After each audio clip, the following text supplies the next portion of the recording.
Good morning, good afternoon, good evening, wherever you are. This is Andrew Statalities with the Red Pill Religion Project. Today, we have another one of our discussions about Christianity and atheism with myself and Josh Brewster and our friends Danny and Yuri. So give us a like. Be sure to subscribe. Make sure that you keep us in your thoughts and prayers, and if you can, make sure to give us some financial support through Subscribestar, through Patreon, and all the normal links that you'll find on our channel website. This is a volunteer effort, and anything you do to help make that easier makes it easier for us to produce this sort of content for you.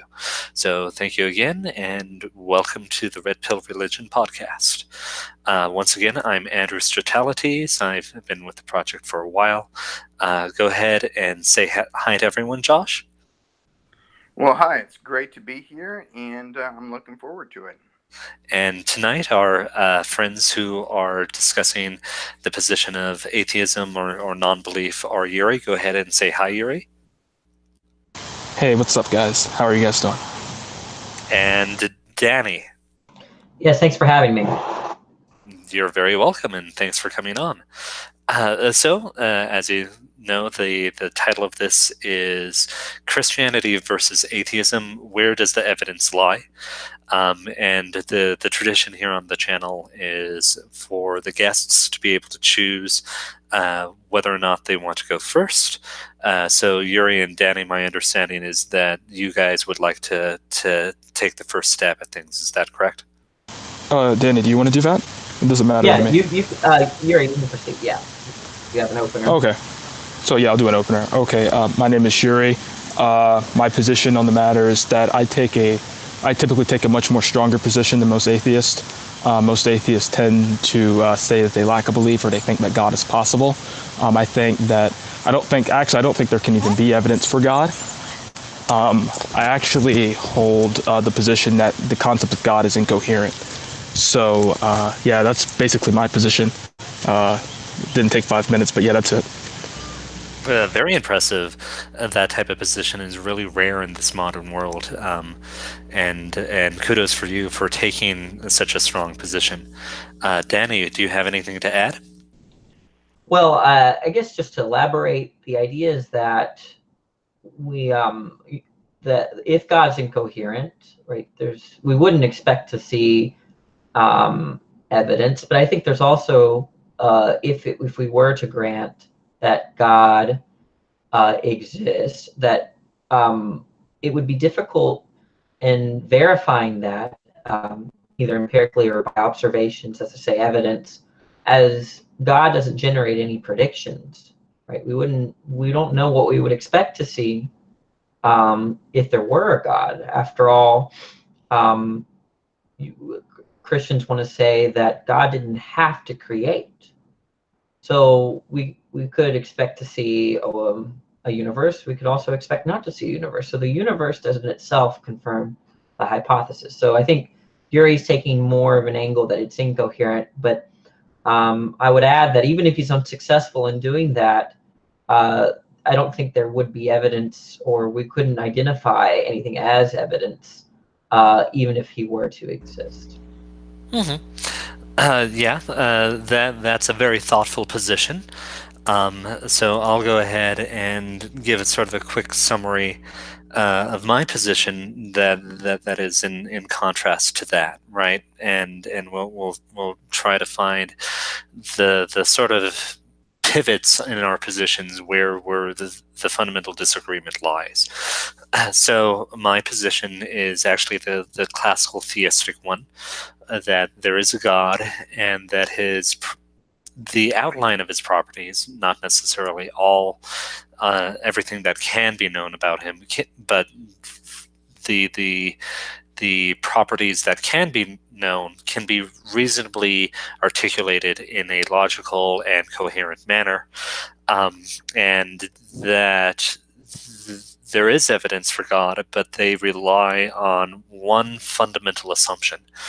which is that human reason is capable of actually knowing things rather than just creating models of reality that do or do not make predictions. And based on past experience, this actually might be the fundamental difference in our worldviews, which sort of percolates out from there. So I believe that ideas or knowledge can actually reflect the same sort of form that exists in nature, such that if I know that the sky is blue, the sky actually is blue, and those types of things, that the thought in my mind actually has a correspondence to the actual outside, and it's not just that I model the sky as blue and am able to make predictions and have found no falsification, but it might not really be blue. It might be some other thing that isn't associated with the color, but due to the limitations of my consciousness and senses, I see it as blue. And this is a strong position. It's sometimes known as the dogmatic position, which is sort of a jargony thing, right? The two of the major schools in ancient thought were the dogmatists and the skeptics, and it basically came down to the dogmatists thought that you could know things, and the skeptics thought that you couldn't. And some of them thought that you could know that you didn't know things, and others said that you can't really say even that. And it sounds, at least based on the initial discussion, that Yuri and perhaps you too, Danny, think that we can know maybe some things, but I'd like to sort of probe that as the next thing. And of course, I've taken about 3 minutes, and I'll go ahead and let Josh have his 5 minutes to summarize. But that's basically where I think the thrust of my discussion is going to be, is the nature of knowledge, and then how does that percolate into other things that we may or may not know. I didn't know if Josh is the only one that hasn't spoken. I didn't know if we wanted to give him the floor. Yeah, let's go ahead and give Josh the floor. Yeah, well, there's many arguments I like to go over. For example, the standard cosmological argument, the Kalam cosmological argument of, well, whatever begins to exist has a cause. The universe began to exist, and therefore the universe has a cause. Now, you could argue with scientifically to fill in these premises, but you could also argue philosophically against the mere possibility of an actual infinite, or another argument, the mere impossibility of forming an actual infinite by successive addition. I discussed this with Dr. Graham Oppy, one of the leading philosophers, atheist philosophers today, and he had not much to say about that. Now, I also referenced his book, Arguing Against Gods, and it doesn't seem plausible. You have David Hilbert's Hotel. You can think of an infinite amount of rooms in a hotel. If one addition is added to that hotel, what do you have? You have infinity plus one. But in transfinite arithmetic, you cannot add to infinity. So that shows infinity is just a concept in our mind, and that doesn't correspond to the to physical reality. It's a good device when we're doing it on paper, but it like other things, it doesn't correspond to lived life or physical reality. In fact, I don't think a lot of things correspond to reality, including atheism. I think atheists live as though God exists. They live according to a hierarchy of value. William James, American pragmatist, he says that when we perceive something with our senses, and again, that's presuming that our senses of eyesight and hearing and the other senses are cognitive reliable, or cognition is cognitively reliable. We're getting almost an infinite amount of rushing data into our senses, and there's an infinite way to look at something. Now, how do we decide? Well, we decide by the attentive process and selection mechanisms and pattern recognition. If we did not do that, if we did not focus in on something, on patterns in the real world, we could not know anything.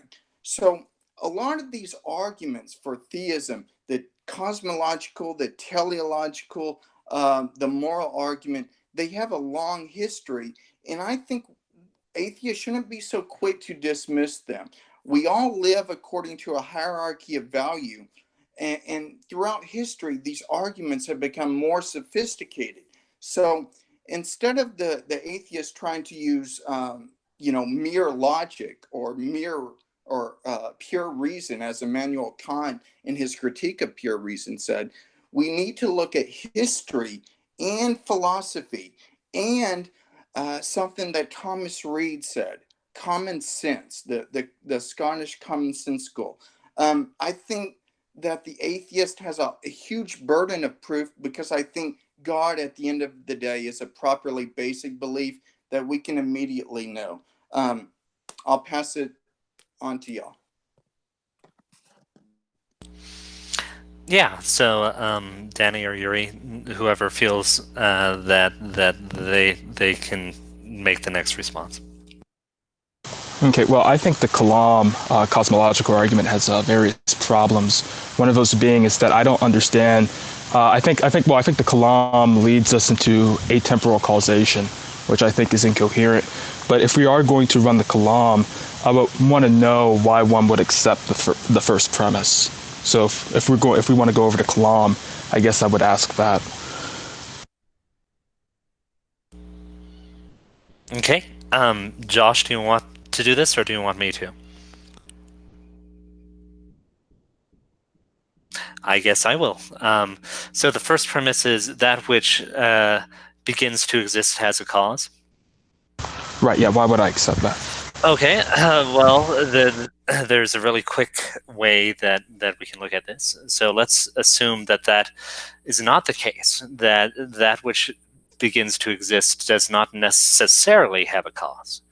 So if that's the case, what would that mean? That would mean that, at least in some circumstances in life or reality, that it would be inappropriate to look for the cause of something, right? So the issue is there's no circumstance where we actually use that as the stopper for investigation. There's no situation where we would say, well, this person or this tree just came into existence with no cause. That would not end up being a satisfactory, I don't want to call it explanation, but a satisfactory reason to stop investigation. And so basically this comes into the issue with the principle of sufficient reason. And the issue with the principle of sufficient reason, which is basically that everything has an explanation. If not everything has an explanation, the fact that something doesn't have an explanation can't be contained within a specific domain. And so that things not having explanations would be appropriate in all domains, because applying it to itself, if something doesn't have an explanation, the fact that it doesn't have an explanation itself might not have explanation. So there's no way to cabin it into a specific domain like existence alone, or certain states of affairs like the state of the affair of the universe alone. And so that's sort of the thing that ends up rising or falling, is if we don't accept that premise, we end up having to accept no explanation for anything possible. When you say explanation, are you referring to, like, what do you mean by explanation there? So an explanation is a ground for something, right?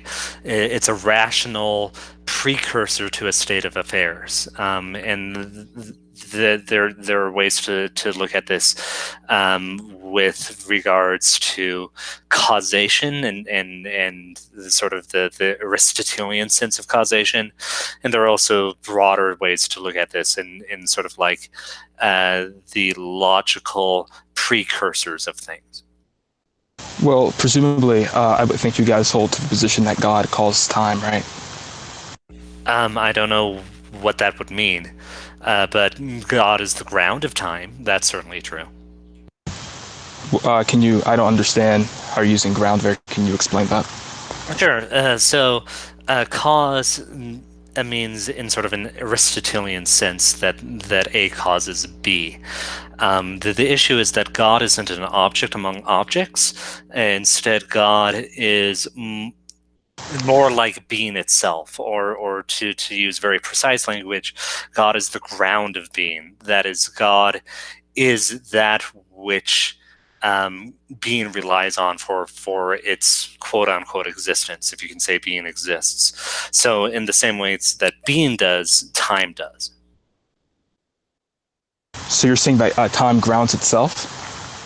No, I said that God grounds time. Oh, God, ground. I got you. So basically, I take grounding to be some sort of dependency relation, right? And so it doesn't make any sense to me to say that God grounds all things, right, or grounds time, because that would mean that God would have to ground itself. Well, but God isn't an object, right? Wait, so God isn't an object. So does that mean God can engage in like causal relations? So the analogy that's sometimes helpful is, let's imagine for a moment that the universe is a simulation, right? So a simulation, be it a video game or virtual reality or whatever, has rules of causation within it, right? And there is something that is actually running on a substrate, which is, in the case of a simulation, the computer itself and the program that makes it. Now, in some sense, the way that the Christian and to a lesser extent the deist and general theist looks at it is that God is that which runs the universe simulation, right? He's the programmer. He's in some sense the hardware that it runs on, and so that he can cause things to occur, but he is not bounded by the rules that we in the simulation are. So what are some of God's... So I noticed you said... Oh, go ahead, Dan. If you want to interject, that's fine. Well, I just wanted to see if I could clarify what Yuri was saying, and maybe this is not what he's saying, in which case he'll just correct me. But we can imagine a world in which there's just God, right? We can imagine a world in which there's just God. And I take it that you take God to be atemporal, right? Is that correct, Red Pill? Yeah. Okay.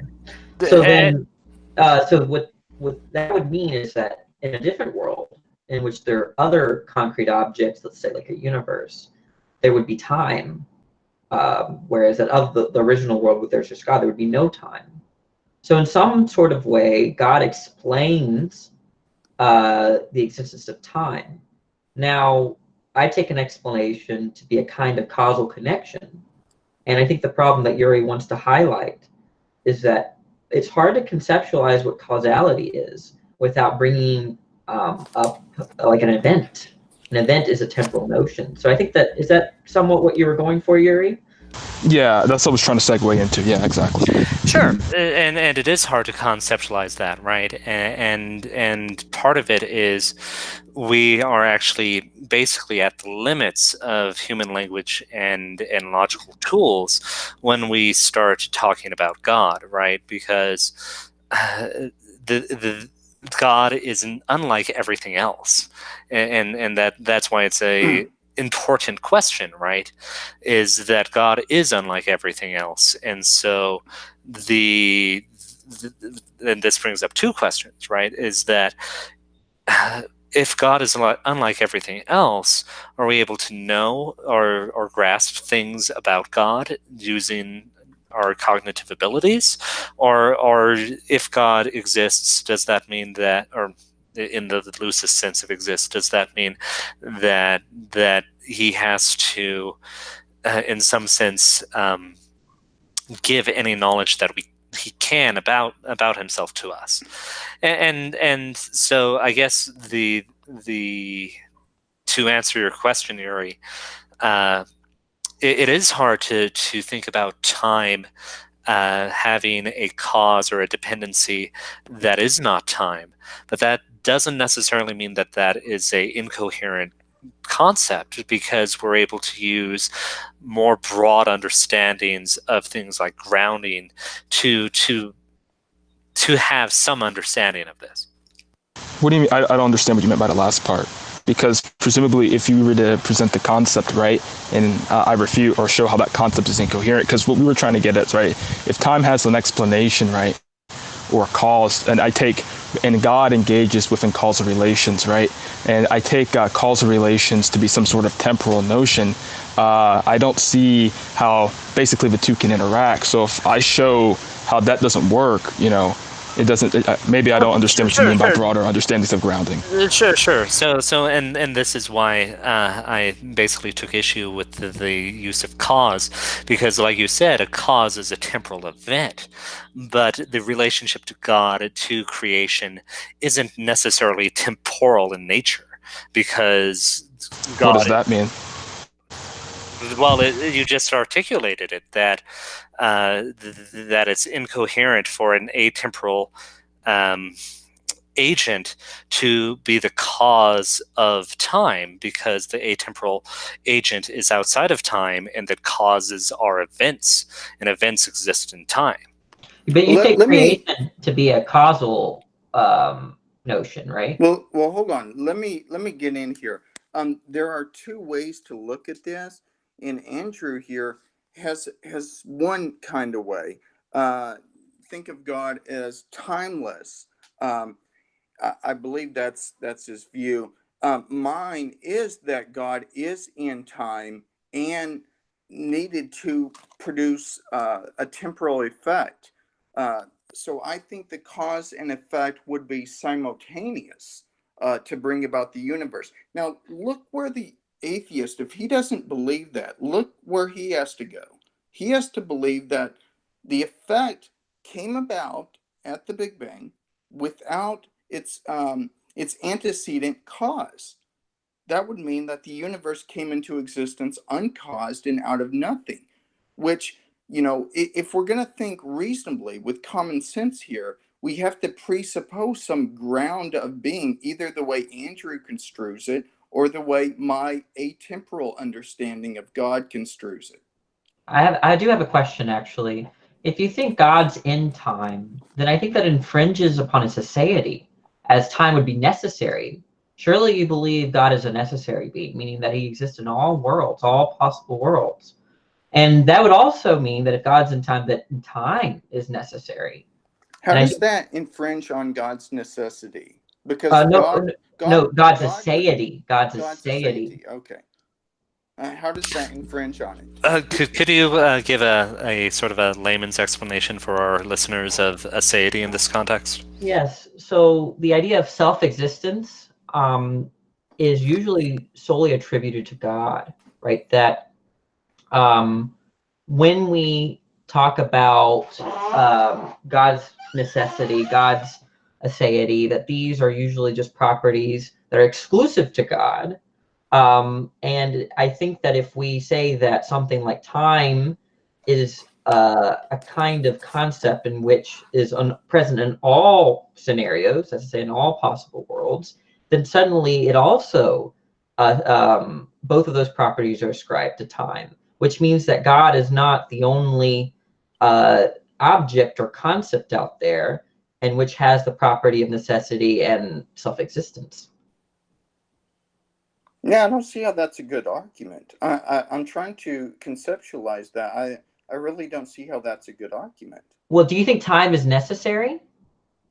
No, I don't think time is necessary. I think time Okay, didn't wait, have that's to interesting exist. though. That's really Hold on, interesting. let me finish. I didn't think time has to exist in like a Newtonian view, like a Newtonian absolute time. I'm more of thinking time is relational. It has to correspond to something. So I do think that there's a first moment of time at the Big Bang. Do you So think before God's in that, time? in time now, I do So think there's a God. so God Wait, in so you essence think? is Oh, go ahead, atemporal. Danny. Sorry.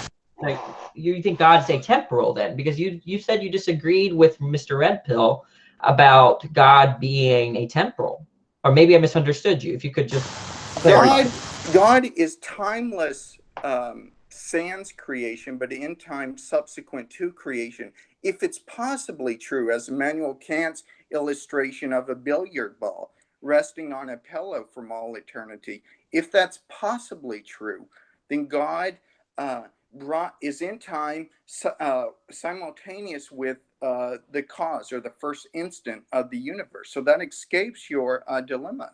Well, no, I understand that. I think that's a separate conversation. What I'm asking is if you think God is essentially atemporal or whether he's always in time.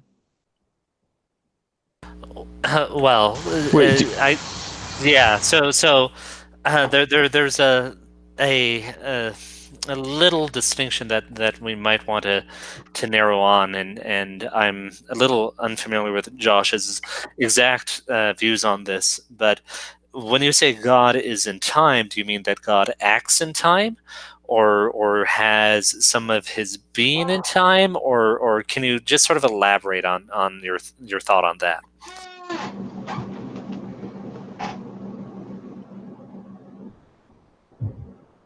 Were you speaking to Josh? I was assuming that you're speaking to Josh.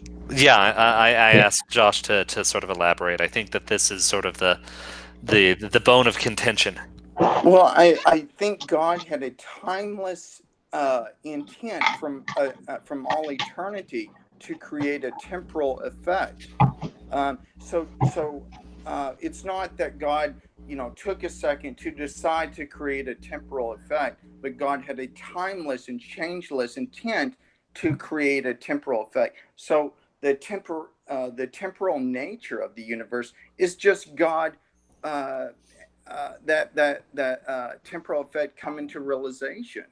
So again, I think that averts any possible criticism.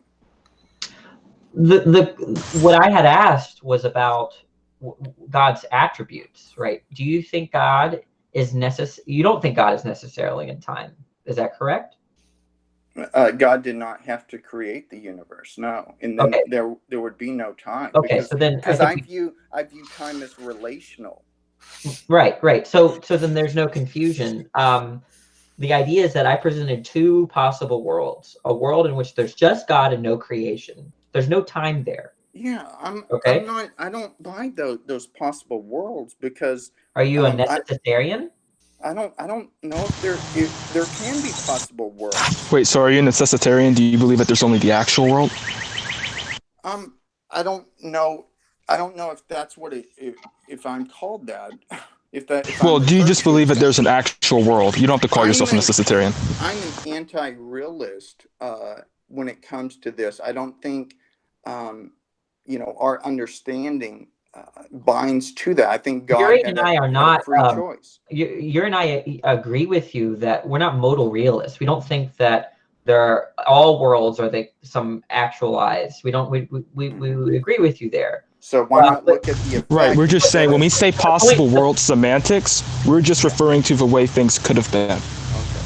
So and why I not think that look? if Why you not? if Let me ask. Why not look at the effect and say that the the difference in that if God wasn't the cause behind the universe, then the universe would pop into existence uncaused out of nothing. well, that's So what we were you discussing with Red Pill right now. Red Pill agrees with us that saying that God caused time or a thing that brought about time seems to be incoherent. And I think you two disagree on that point. well, we do disagree. We have different views on the nature of time. Andrew thinks God is timeless. And I think we live as though metaphysics is essential. But I am more the William Lane Craig camp that thinks that God is in time right now. So there are different ways. Wait, so you're saying that God enters time? He entered time at the Big Bang. Yeah, Wait, but entering is taken to be a temporal notion. It can be, like I brought up the analogy from Immanuel Kant.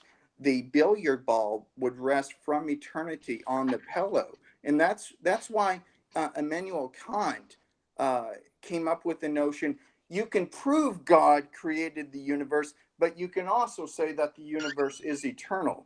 But wait, how does that address what I said, though? Well, I don't see how that doesn't address. If that's even possible, that the cause and effect are simultaneous, then you have to look at the universe coming into existence uncaused out of nothing. So to say that God is more plausible than that. But that's not our problem, right? You're here to defend the Kalam, not for us, to say what's implausible or not. I think what you're trying. Look, the Kalam was only one of my. So let's go ahead and take about 30 seconds to stand back and take a little bit of a timeout so that we can get this untangled. All right. 30 seconds of a what? Of trying to get back. A rest.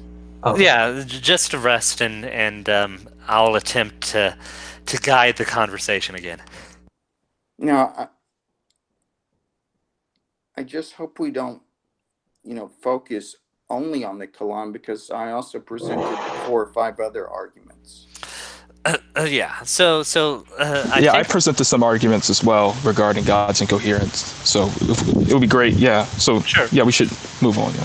Okay. If everyone feels comfortable moving on, we can go ahead and move on. Well, not like move on in that sense, but if we can get off the Kalam as quickly, we can finish our discussion with the Kalam and then move on to something else. That'll be fine. Sure. Yeah, I wanted to address the. I'm down for that. So, Josh, you brought up the idea of a cause and effect occurring at the same point, right? There's some kind of simultaneity going on there, and as long as that's possible, that addresses the problem of a temporal causation. I think so. Right. Now, the thing that I have, the question that I have is, do you think simultaneity is a temporal notion?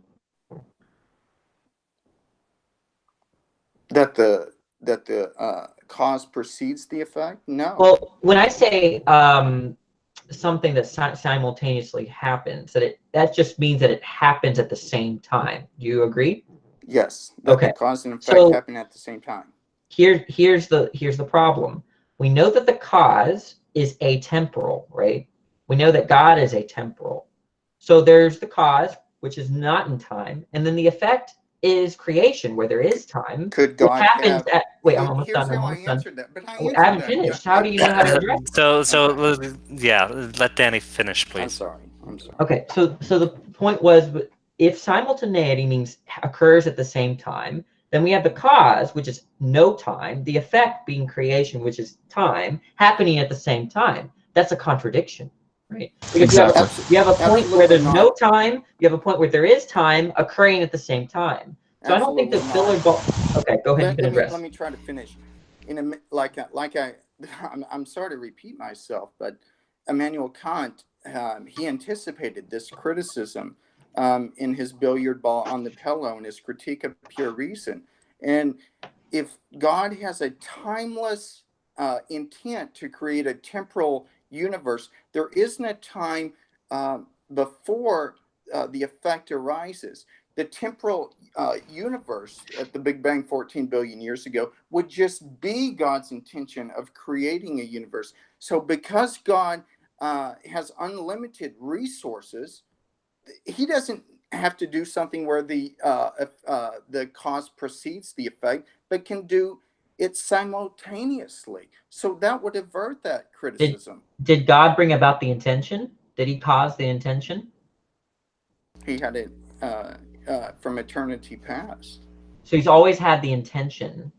Well, first of all, if he's in eternity past, that means God's in time eternally, which I don't think. No, it doesn't. It does not. God could to be in time means it corresponds to some event. But if God's in a timeless and changeless state, there would be no time. See, you're presuming a Newtonian, Isaac Newton, that Newtonian absolute I space don't and see time how I'm model. doing that. I don't Yeah, think but what what Danny's trying to get to, right, is that essentially the reason why he brought up the intention is that he's simply trying to posit that there is no explanation for why God created the universe.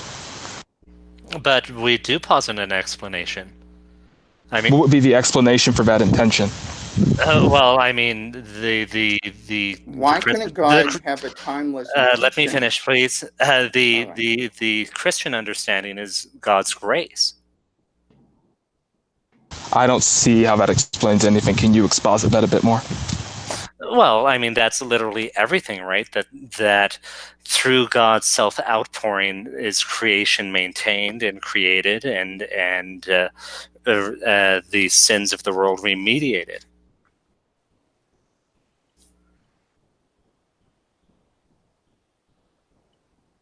So, and I mean, there are other things associated with this, right? God's goodness, our relationship to God, God's mercy, all of these moral attributes actually tie directly to God's ontological relationship with the universe. But we have the why. What about the when? Can you? I'm sorry, I don't understand the question. Can you sort of elaborate on that? Basically, what I'm saying is that I don't think we have an explanation for why or when it happened. That's essentially for God creating the universe. That's what I mean to say. I just gave a why, I'm sorry. No, I'm saying no. That's why I moved it on to the when. I'm asking for the when now. For when God created the universe. But I don't think that's a sensible question. Danny, do you understand what I'm asking? I think you're putting all your faith in one basket, and this is easily averted. If God has a timeless and changeless intention from all eternity, that would escape that, divine aseity challenge. So I think it's a plausible alternative. So I don't think we're going to agree on this point. So I think we could agree. I honestly think we could agree. I think you could agree that God. Well, let's move the conversation because we've already been on this subject for quite some time. Okay, so it's not about the fact that we can't agree. It's about the fact that we've been on one argument. I've presented other arguments, and I want to get to if you want to move on for that reason, that's fine. But I think we could come to some agreement. Do you agree that God having a timeless and changeless view would answer your criticism? Can you agree on that? Well, I think we could agree that God, if there is an intention to create, that God brought about that intention. Do you think we could agree on that? Yes, God's intention is timeless and changeless. That's why we witness the effect of a temporal cause in reality. Okay, so in a world in again, why we need to move on to the other arguments because we keep. Well, if you're not interested, okay, that's fine. We can move on. Yeah, that's fine. We can move on if you want. Maybe we can come back at it again, but yeah, we can move on if that is better. Well, this is the problem with putting all your faith in one basket. This is called pure, faith, putting blind faith all in one basket, because in the philosophical literature, there have been criticisms to this argument of divine aseity also. So well, I don't think you responded to my argument. I think you failed to do that, honestly. Let's just, we're more than happy to do like multiple episodes and come back to this. You guys are all thoughtful thinkers here, and so let's go ahead and tie a bow on this for now, and move to another topic. Should I bring in an argument, or does Josh want to keep going with his arguments? Because we can do that as well. We can just keep refuting the arguments. I want to go with my arguments that I've already presented. I presented a teleological argument and a moral argument. Then I went to the hierarchy of values, which we all share in the selection and attention process, how we maneuver through a near infinite amount of information. We have to use a selection process to focus on things. Okay, so you want to go over the teleological argument or the moral argument, or? Yeah, let's go over the moral argument. Okay, so you want to present the premise? Well, maybe I could present it for the listeners. Yeah, that's fine. All right. Here's a simple one, and of course, Craig and others have presented this. If God does not exist, objective moral values and duties do not exist. Premise 2, objective moral values do exist. 3, therefore, God exists. It seems to me that the atheist lives as though all of those premises are true. You're a nihilist, or I'm a nihilist. Is the idea that in order to have objective moral values that you must have God? Andrew? Yeah, my understanding of the strongest form of the moral argument is that for objective morals to have obligation, that obligation needs to be grounded in God. So do you think that if someone is obligated to do X, that obligation necessarily came from God? That's my understanding, yes. Okay, so I am incapable to obligate anyone to do anything. No, you're not. Which means then, if it's the case that I can obligate other people to do things, then that means that all obligations are from God. The obligation you have is to obligate people appropriately. And that obligation has been obliged to you by God. I'm not disagreeing that if God were to exist, that he would obligate people, but you're saying that all obligations stem from God, right? Okay. So, and sorry, I was ill prepared for this line of argument. So it'll take me a second to recall the strongest form. So, Okay. The strongest form is that.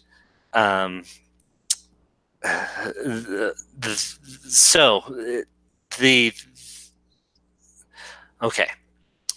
Are you okay?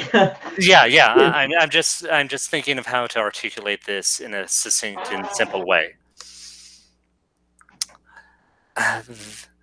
If we have moral obligations that are higher than the authority of any human created authority, those obligations must come from God. Okay, so let me understand that you're saying that if there are non-human obligations, then there are non-human obligations, right? That those non-human obligations would be from God. Well, I'll sort of illustrate this with an example, and we'll try to get the principles from there. So one stance is sort of the anti-realist stance, right? That the way that moral obligations end up being enforced is the only ground that they have, right? This is sort of the Hobbesian understanding that the state is able to oblige you to follow the laws because it has the authority to do so, backed up by violence, basically, right? And that those obligations are backed up through solely human means, basically. Right. Okay, so let me stop me if I'm mischaracterizing you. So you're saying something like this: we can obligate each other, states can obligate each other, but if there are any obligations that are not from human institutions or individuals, that those obligations are from God, right? Is that yeah? That seems reasonable. That seems to be on target. Yes. Okay, so now I would wonder if let's say, do you think we can obligate ourselves to do things? Do you think that's possible? Yes. It's not a getcha moment. I mean, yeah. Okay. So yes, that is possible. We can obligate ourselves. Okay. So my question would be, what if I am faced with two different kinds of obligations? Let's say I obligate myself to do X, but then I receive an obligation from God to not do X, right? What is what obligates me to follow one obligation over another? Oh, well, and so this is sort of the interesting Common part. sense. Oh, well, the common sense is the tool we use, but there are sets there's basically a hierarchy of obligations, right? That the sort of theistic understanding is the obligations from God are the highest ones we have, and so those are the ones that actually determine the way that we obligate ourselves in other manners. Okay, so if I'm faced with an obligation from myself versus an obligation from God, you're saying in virtue of God's obligation being higher, that I should follow that obligation. But I think what you mean by the word higher is just that's the strongest obligation. But I would ask you, in virtue of what is that the stronger obligation over my own obligation? Okay, I got it. What you're talking about is something that David Hume brought up in his debate with Thomas Reid called sentimentalism. Sentimentalism only takes it has to use a utilitarian framework in the immediate consequences, but it tries to get that utilitarian framework to do what is just. And as you know, this That's not my argument at all. Well, that's the sentimentalism where you get it from, David Hume. No, that's not true. That's not where the argument stems from. Hold on.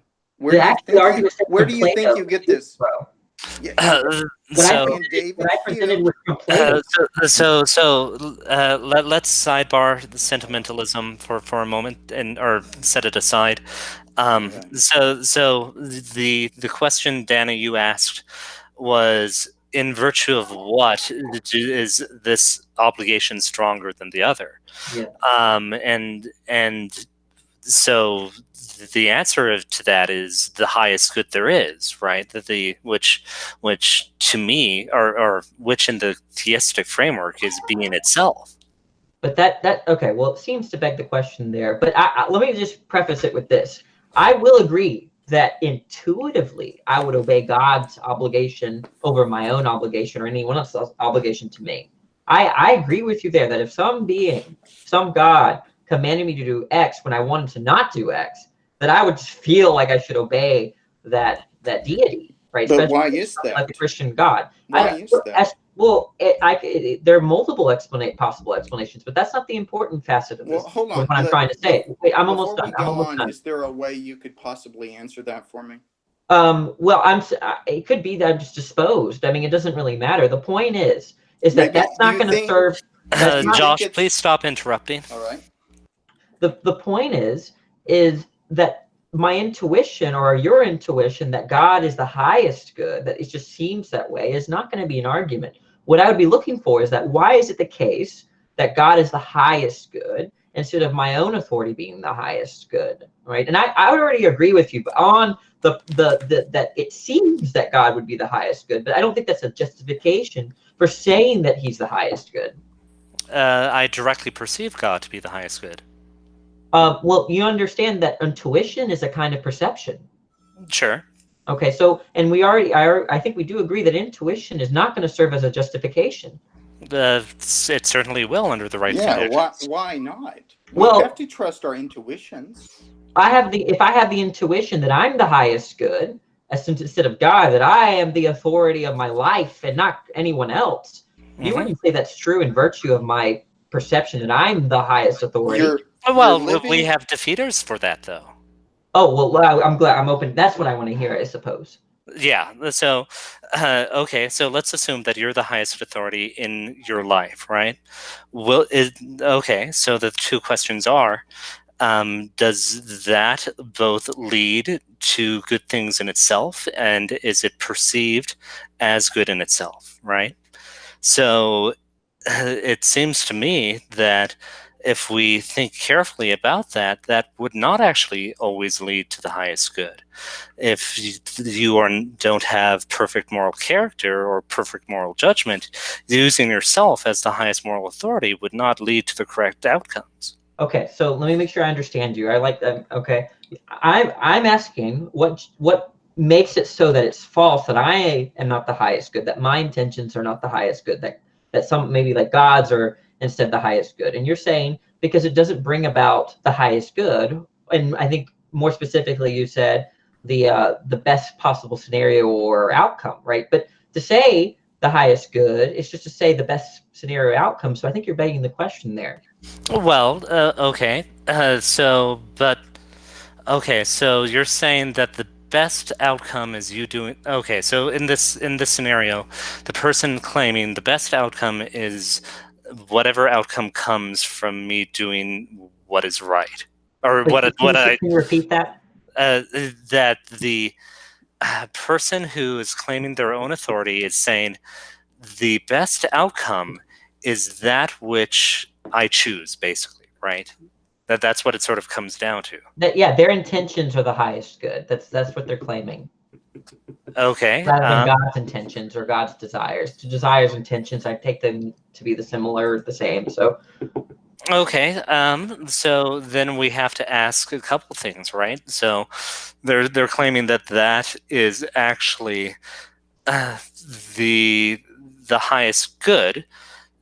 So the okay, is that a beautiful thing, right? So that's one thing that we can ask is is it perceived by beauty by anyone else except that person? do you distinguish moral truths and aesthetic truths, or do you think they're the same thing? We have the ability to recognize truth intuitively. I'm not disagreeing that I carry that intuition. I'm just saying that intuition is not going to serve as a justifier, an epistemic justifier in this case. We use intuition in our everyday lives, but just when it comes to morality, and because there's a possible way that there could be a truth higher than God, we would simply say that itself would be God living in you through the testimony of the Holy Spirit. So that would be a defeater to your position. No, that would be a claim. That's just a mere assertion. Right. How is your argument not a claim or mere assertion when it comes to common sense? I think you need to understand what I'm trying to say. And what I'm trying to say is I agree with you. Josh, Red Pill, I agree with you that why aren't you a theist? No, wait, listen. I agree with you that it seems as if that God would be a greater obligation on my life than my own authority. I agree with you. I'm just saying there's no argument to that conclusion other than our perception of that truth. Right, but that's sufficient unless there's a defeater. That doesn't serve. If someone said, I have different intuitions, I perceive myself to be... They would be a psychopath. Let's say I might even agree with you there, but there would be no argument. Let me finish. If someone had the view that the highest good was to rape and kill someone, they would be a psychopath. And we I'm not disagreeing. Know that intuitively. Well, what's the relevance of making that point? Well, so the issue is that's true of any of the intuitions and properly basic beliefs we hold, right? We basically, I mean, there are coherence arguments, but if you take a foundational epistemology, you have to rely on intuitive perception, for things like the law of non-contradiction, or even that things should be logical. I mean, that has an intuitive appeal. But Canada wants to distinguish a basic belief and a belief that's brought about just by mere intuition. He doesn't think they're the same thing. He thinks that intuition is vitally important for a basic belief, but I believe he inserts other criteria. He talks about proper circumstances, right? Sure. He talks about a kind of external. You brought about his epistemology, a kind of externalism. But if all we have is just our intuition to appeal to, as to obligate someone else to accept that they're not the highest good, then I don't think that works. Well, what do you mean? Do you mean it's uncompelling to the person who thinks their will is the highest good? Quite the opposite. In fact, I think if you could persuade them, but just because something is persuasive doesn't mean that it's a justifier. I could persuade someone that I'm the second coming of Jesus, that I'm Jesus is incarnate, right? But that doesn't mean just because I compelled them or persuaded them that whatever argument or evidence I presented was a valid one or acted as a justification. So we're not talking about persuasiveness or compelling. So are you saying that my perception of the moral obligation the highest moral obligation coming from God is not a sufficient justifier? Is that basically the claim you're making? Not an epistemic justifier. I don't personally have a problem with that. I don't have an argument to say that you can't do that. But I'm saying that you don't have an argument to say that someone thinks that they're the authority, that they're the highest good. You wouldn't have an argument. Do you know of any mistake that I'm making? No, I don't think you're making a mistake, other than to say that intuition is the justifier for that proposition. Well, I'll have to think about it more, but I mean, my direct cognitive perception of it seems to bear that out, and I know it's something that I'll have to think about, so I think what you're saying is, because it's not a necessary and sufficient condition, therefore it can't be the sufficient condition. No, that's not what I'm saying. That's just ridiculous. No, you're right. That is ridiculous. I did not say that. Why aren't you? Well, it seems like you're saying that. We again trust our cognitive abilities to know certain things are. Do you think seemings are justifiers? I'm sorry. Do you think that just because it seems that way, that's the case? But that's a good justification. No, it's not a necessary justification. But well, oftentimes it's a sufficient justification. Well, it depends on the other context, right? So, and Plantinga gets into this a little bit, that if you're in the right environment with your cognitive faculties working appropriately, you'll come to true beliefs. And so the question is whether or not the training that we've received through philosophy and religion and moral training is actually providing the correct context for our intuitions to find the truth of this specific matter. At least that seems to be part of what we're discussing. Well, I think, yeah, we're getting into, I think you're talking about Reformed epistemology at this point, which I think that there is a problem with Reformed epistemology in terms of whether God has knowledge. If we want to switch to that topic, that's fine. But as long as you understood my issue, but what I presented to you was just a kind of a undercover Euthyphro dilemma, by the way. Sure. Okay, and I think you should think about that. I think it's a pretty good response to the moral argument. But if we want to move on to Reformed epistemology, I'll be happy to do that. Before we go, professional philosophers, they're not all that persuaded by the Euthyphro argument. If it's possibly true that God is the essence of goodness, the transcendent ground of goodness, that averts all these criticisms. Well, but that would just move the Euthyphro. Well, I think what's funny is that I presented the Euthyphro dilemma without even presenting the title, right? It was a Euthyphro dilemma, right? But you didn't recognize it. That's what David Hume went off on. That's why he viewed morality in a sentimentalistic way. That's sentimentalism.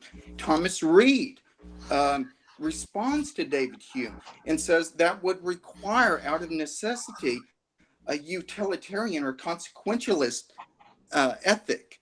Yeah, that's an interesting claim. I would love to hear the argument, but I think we can move on with the Reformed epistemology. Okay, but you want us to do homework. I want you to do homework into Thomas Reid versus David Hume and how he responds by using common sense. Yeah, I think common sense will boil down to intuition. Common sense realism is a philosophical school from Scotland, and it doesn't just boil down to intuition. I encourage you and your listeners. Well, then we're equivocating on the phrase. I don't know what you mean. Well, I encourage you and your listeners our listeners to research that. Okay, well, if we want to move on to Reformed epistemology, I'd be fine with that. Or maybe, I think Yuri had an interesting argument about intentionality, if we want to do that instead. Are you talking about... You presented an argument in your opening. Would it be possible that we go to some of y'all's arguments that you presented in the opening? Yeah, Yuri. I think Yuri. Danny, do you want me to? Do you think we should do the omnipotence and intentionality one, or do you want to do the great making property one? It's up to you. You do you, Yuri. Well, I guess since y'all presented, and I wanted to talk about You said God isn't doesn't have identifiable evidence, and God doesn't generate predictions. Yes, I did Now, say that. aren't you presuming Yeah, so, you're presuming physicalism? An agent won't That's not necessarily true. That's give. not. That's not what. I'm not a physicalist. yeah, me neither. We're both not The, naturalists. if you view the cause of the universe as an agent with a gentle causal powers, then it would be absurd to look for predictions by a free agent. You must know that. I don't know what you mean by that. I'm not a physic. I don't know why you presented physicalism. We're not Someone, physicalists. maybe it was Yuri, that said God doesn't generate any predictions, and God No, that doesn't was have. me. That wasn't me, but Okay, that doesn't commit me to physicalism. oh, I'm not saying that, Oh, but I it misunderstood you seems then. if God is a free agent, as we say that He is, then we shouldn't expect predictions. That's not a falsification or an undercutting defeater towards God causing the universe and designing the universe. It seems to me that you're making a straw man argument. I think you didn't understand what I was saying. I'm saying this. If we were to, what would we expect in the world if God were to exist? And I don't think that question can be answered because you don't think that God necessarily created the universe, right? So we wouldn't expect that there would be a universe if God existed. Let me Nor, answer that. okay, I would expect in a broad way, conceptual way, that the universe would have a purpose. We may not know what that purpose is because the content, with just God existing, not creating. But if God did create the universe, we could say that it has some purpose. Well, if God is omnipotent, right? If we're taking God to be omnipotent, I would just say that I think it's logically possible for God to create a universe that doesn't have any purpose. well, actually, I wouldn't disagree, right? That what we would expect is purpose necessarily. But I think what we mean by purpose there is just mental. It's kind of mental state, right? Purpose is nonsensical without a mental state. So I think if But we you were said God doesn't have any predictive right, or properties, but that's that correct. undercuts your claim. But no, it doesn't, because what I'm talking about are scientific or empirical Okay, I got you. I got you. observations. Right now, I think there You're could be confusing it. metaphysical entailments, perhaps, like there would be an intent, there would be intentions, there might be beliefs, there might be qualia if there were a mind. But I'm saying that there's no observation that we can make in the sciences that would confirm or disconfirm the God hypothesis. Well, yeah, but that's because the metaphysical underpinnings of science are held constant. Well, yeah, but I think, and I might agree, it looks like we're in agreement, but I think that does serve an issue for certain Christians that believe that what they find and experience in the world, or what they perceive, it serves as evidence for No, God. not at all, because not all perceptions are scientific. Oh, well, okay, Yeah, because but let's say this. I would never give God as a somehow scientific explanation. These are It's not what I'm philosophical saying. explanations. Let's just take an example of one of Jesus's miracles. Jesus walked on water. Okay. Now we want to say that's evidence for God. Okay, but I'm saying that that's also what you would expect if some laws of nature, if we were to throw out uniformity of nature out the window, right? It might be evidence for God if there's sufficient testimony. Then you would have to look at the witnesses, and if it happens over a repeated amount of time, not the same miracle, but if there's a historical religious context to it, that would raise the probability, as the 19th century Anglican Richard Whatley said in his response to David Hume. Well, and the other issue is any sufficiently um, elaborate system of understanding has a problem of underdeterminism, where you will actually have multiple models which offer explanations for all incoming data.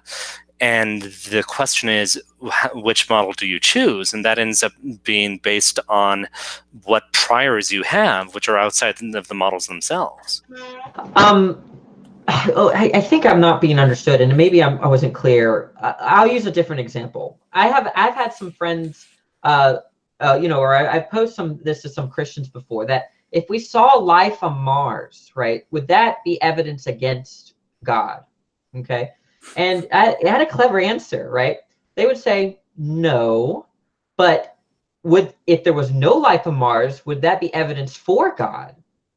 And it's funny, that actually struck me, right? Because the idea is that no matter what the state of affairs, the empirical observations made on Mars, it's not going to serve as evidence for God or against God. And I think that applies to our observations, not just on Mars, but Pluto, any planet, including on Earth, and any observations we make in the universe. It's going to be consistent with God existing or not existing, whether he did it or did not do it. Let me respond. First of all, you're going at a particular observational event or a particular circumstance. If there's many things, of course, I'm getting back to history, as I love history, and I think that's where we can really find, get our hands in the dirt. With history, if there's a miracle or a reported miracle with sufficient a number of eyewitnesses, or good evidence for it, and it happens over a period of time in the religious context, I don't see why the skeptic would ignore or try to explain away the evidence for the supernatural. Well, because you're offering. No, let me just finish. You're offering an argument for what would verify belief in God through a particular empirical instance or circumstance. And I'm saying no matter what the evidence is, the atheist will explain away based on prior philosophical commitments. No, I don't think, look, I might even concede that, like, let's say the Kalam works. Let's say the ontological argument works. I think those a priori conceptual analysis of what God is and his existence, if those all work, I think what I'm saying is still true, right? The problem is that there's no set of data, empirical set of data that we could appeal to confirm or disconfirm God. That's all I'm saying. I don't think it's actually that controversial unless you have the view that you have seen something or observed something empirically that raises the probability of God existing. Well, so the part that we're not discussing is what empirical evidence of special revelation, right? And then I suspect that that's when we're going to run into the underdeterminism issue, because those types of claims that Hebrews make or Jews make and Christians make are not of just the God of the philosopher who has a metaphysical grounding, but who actually interacts with history. And history is, in some sense, empirical. Yeah, so I think that there's a thing there, right? So you're saying that, okay, well, the philosophical God, or is what you're saying something like this? The philosophical God, you're right, doesn't generate any predictions. We can't confirm or disconfirm it. It's all going to be based on a priori arguments.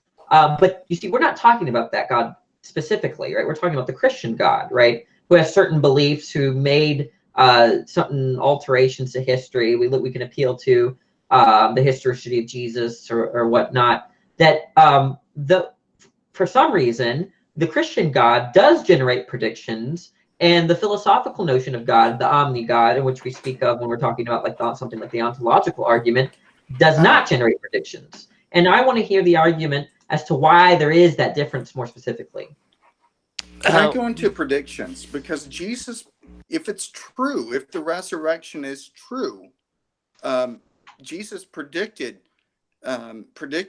his resurrection on a number of occasions. Mike Licona, a New Testament scholar, in his book, it's right here, The Resurrection of Jesus, a new historiography approach to the study of the resurrection. He discusses these, that how they're historically reliable, these predictions of Jesus. So that would be a way that the God of Christianity did in fact predict a miracle. So to paraphrase your question, Danny, are you asking why does the God of Christianity engage in special revelation while the God of the philosophers does not? I'm asking, why does the Christian God generate predictions in the world and not whereas the philosophical notion of God does not? You do agree that the philosophical notion of God doesn't generate predictions, right? Not in the sense. Well, I'll give an analogy, right? So let's take a botanist and send a botanist to sample the plants in my yard, right? So the botanist comes back and he finds a large variety of plants. Is that evidence that I actually live there? And then he also, or let's do another alternative scenario that we send the botanist and he finds no living plants in my yard. Is that better evidence that I live there or worse?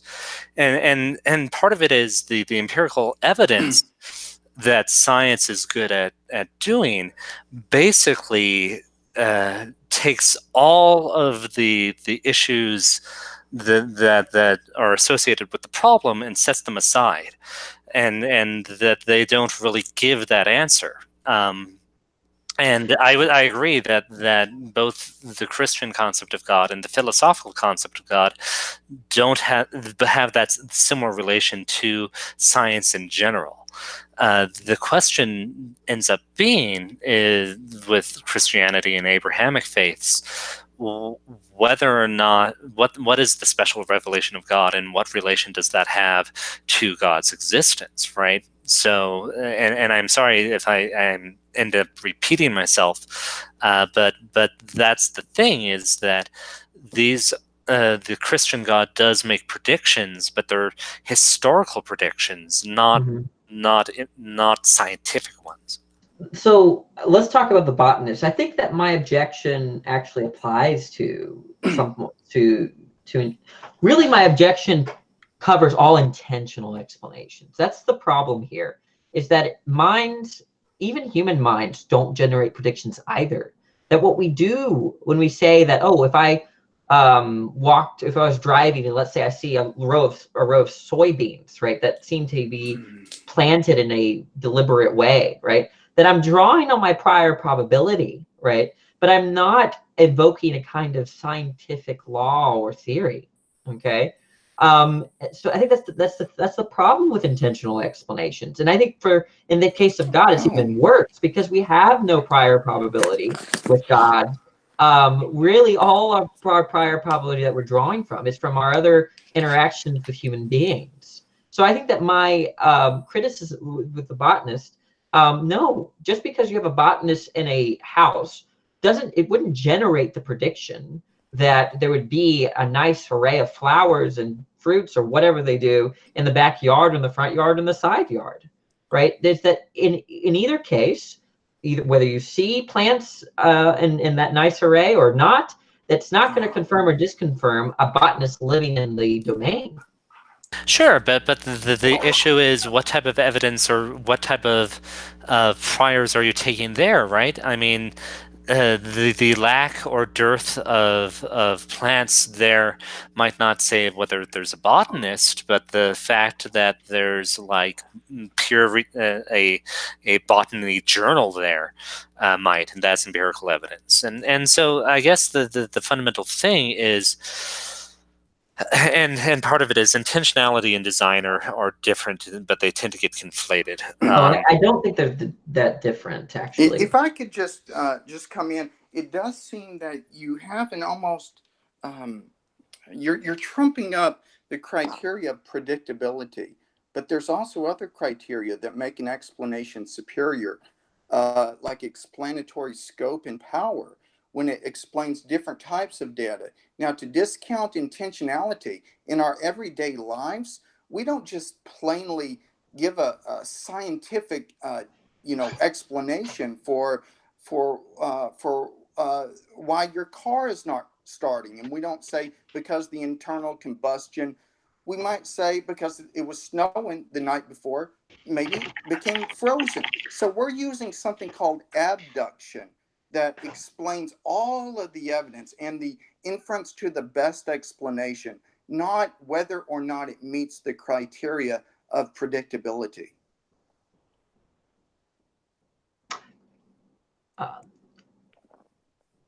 What say you about that?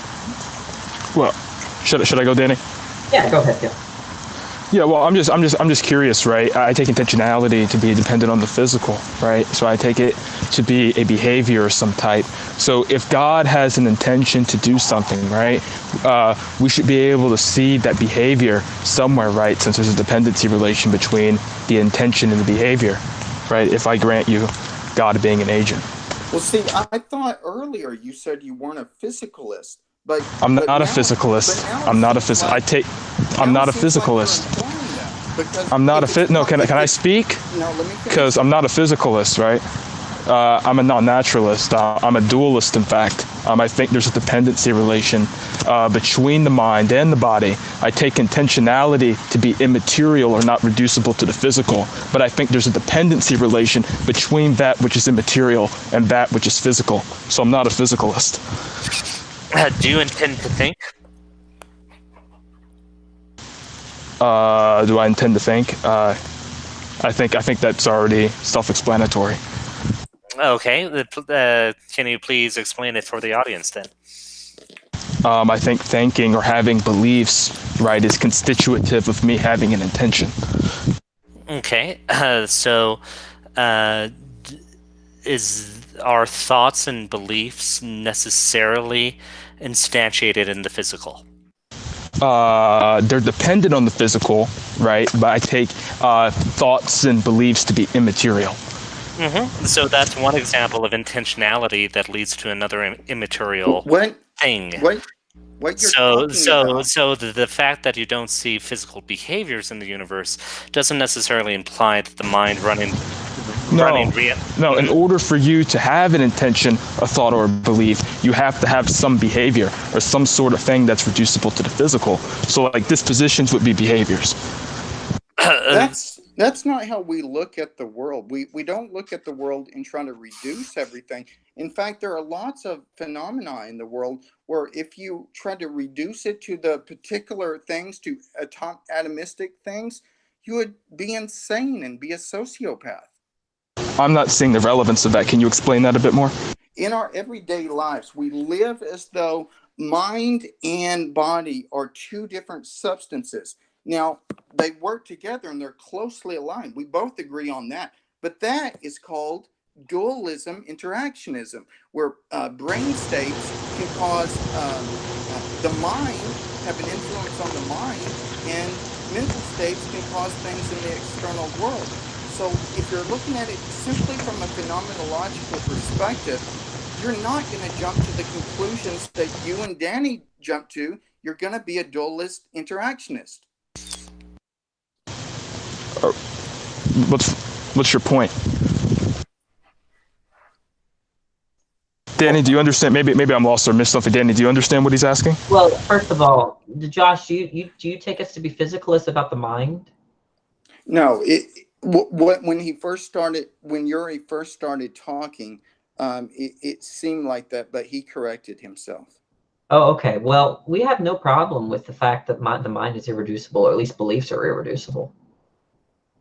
Well, I don't think they're irreducible to atomic level, but they're substances. Is that no what you mean? irreducible? Right. Okay. We don't think that my belief that I'm enjoying this conversation is the same thing Right. as some kind of brain state. They have no spatial extension. Beliefs have no spatial extension. They're immaterial, essentially. So they're not. It's even dangerous to say that they're a product of the physical, right? We just believe that there's some sort of dependency relationship there. Well, in that case, I have an argument. Intentionality, I think, shows that God does exist. Let me give the argument. Premise one: if God did not exist, intentional states of consciousness or beliefs would not exist. Intentional states of consciousness do exist, therefore God exists. Why would I accept the first premise? What's the argument for premise one?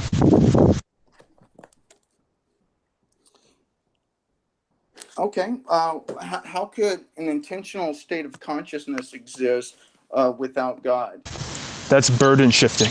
I asked you the question. Well, it's common sense. I mean, look. That's just appealing. I don't care, right? Because that's just appealing to common sense, and that's a fallacy.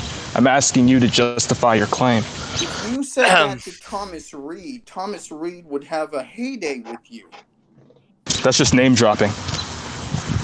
Well, your arguments are coming really from David Hume. There's a name. So I'm running out of energy, and I'm having a little bit of difficulty moderating this. So let's go ahead and wrap it up. All right. I guess that's fine. Is it okay if we? I know we were going to wrap it up, but is it okay if we? I wanted to get an argument out real quick. Is it okay if I do that? Yeah, please. So I have an argument actually regarding God not being able to exist because he has intentionality, right? And that has to do with him being omnipotent, right? So I take intentionality to be normative. So that means that you can be in or out of accord with an intention, right? So that means if I intend to reach for a glass of water, right, I have the potential to fail. I take intentionality to be constitutive of agency, right? And so since God is taken to be an agent and also omnipotent, and omnipotence implies that God does not have the potential to fail, I think those two are incompatible theses, right? Because I don't think that God can have the potential to fail and also be omnipotent at the same time if God has intentionality. Go ahead. If there's a possible world where God intends to do something, then there is a possible world where God intends to do something without error. That possible world that God intends to do something which is without error is our actual world. Therefore, God does exist. Well, I mean, the thing that you've hit on is what the Thomists would say is the analogical use of language to describe God, right? So God is intentional in some sense, in that he has aims and agency, but the analogy breaks down when we look at the other aspects of intentionality with humans, with such things as our ability to fail. And so to say that God cannot exist because God is not intentional in a univocal sense with human intention is to ignore the fact that all language used to describe God is analogical in nature. Well, right. Wait. Okay. Go ahead, Dan. Go ahead. No, I'm just saying, right? So if we take an intentionality, if you're saying that intention, because what you're implying is that you're implying that intentionality can't be normative, right? And when I say that it's normative, I'm just saying you can be in or out of accord with some standard. If you're saying that, right, I don't know what distinguishes God from a mere mechanism, right? So can you explain how you account for that? Well, I mean, intentionality. Well, you said that intentionality is a normative, right? So that means God doesn't have the potential to fail. So I'm not understanding any of this, right? Right. So, okay. So listen, I'm out of energy. So let's go ahead and do final takeaways, and I'll do my best to answer you in text later, Yuri. I'm sorry. We go. Oh, that's fine. That's fine. Since yes, y'all go first. Since y'all went first at the start of the debate. Well, then you want me to go first, or should I go first? Let's take the helm, man. So yeah, I think what's happened today, I think is rather interesting, right?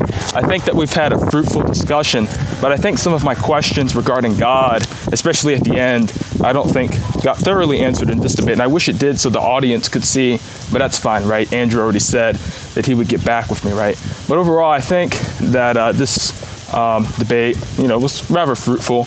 I wish they would have responded to more of our objections on how God can be atemporal and cause things, and earlier with the kalam.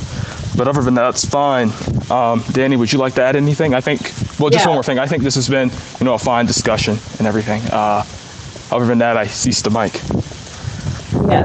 So if we were to do this again, some couple of things that I would be interested in talking about is, again, the notion of causation and God's atemporality would be something I would want to focus on. Also, what obligates us to follow God's commands. I think that's an interesting question. It's essentially the euthyphro. I'd be interested in talking about that a little bit more. And then the question of intentionality. The idea is that I don't understand how you can make sense of goals or normativity without the possibility of failure. And if it's the case that normativity or goals don't necessarily come into fruition, then God either is not he can fail, right? So this is something that I would like to discuss in the future. But I do appreciate you having us on here. Thank you. You're very welcome. Yeah, I think it's been a very thoughtful discussion with people that have all looked very deeply into these issues and are seeking truth rather than just choosing sort of a ideology that sort of possessed them. And I really appreciate that everyone's done that, and I'll do my best to do some study and get back with some thoughtful answers. So, Josh, take us out. Well, thank you very much. And I want to say I appreciate y'all. Y'all seem like really nice guys. And I'm sure we could have y'all on again. Now, in tonight's debate / discussion, I gave a number of arguments, including the Kalam, and I also gave an argument for the impossibility of an actual infinite and forming an actual infinite. That part of the argument went unnoticed, it seems to me. I gave an argument from intentionality, the moral argument, and I also give an argument from miracles, how atheism only has one vantage point, and that is to get a naturalistic or an uncertain explanation towards a miracle. I think that's unsatisfactory. Theism seems to be able to explain a wider range of phenomena, and we simply treat science in its domain respectfully, and intentionality and philosophy and history in their domains respectively. I brought up one philosopher in particular, Thomas Reid, a number of times because he's my favorite philosopher. And his dialogue with David Hume, the greatest skeptic ever. This is what Reid says in this. He says, quote, "We see then that Mr. Hume's philosophy is very much like a hobby horse, with which a man, when he is ill, can keep at his home to his contentment. But just in case he should bring it to the marketplace, his friends would quickly impanel a jury and confiscate his estates, and never leave him alone again, or the solicitude to be alone." That's Thomas Reid. It just seems at the end of the day, there's a hierarchy, and atheism is simply unlivable. All right. Thank you very much. Everyone have a wonderful night. Be sure to check out Apologist Supreme on Twitter. He is in a fun little poll for your favorite Twitter apologist. So vote for him and make sure that he goes up in the rankings. And God bless. And may that which grounds your existence do the very best for you. Bye for now. Bye-bye, guys. Thank you, guys.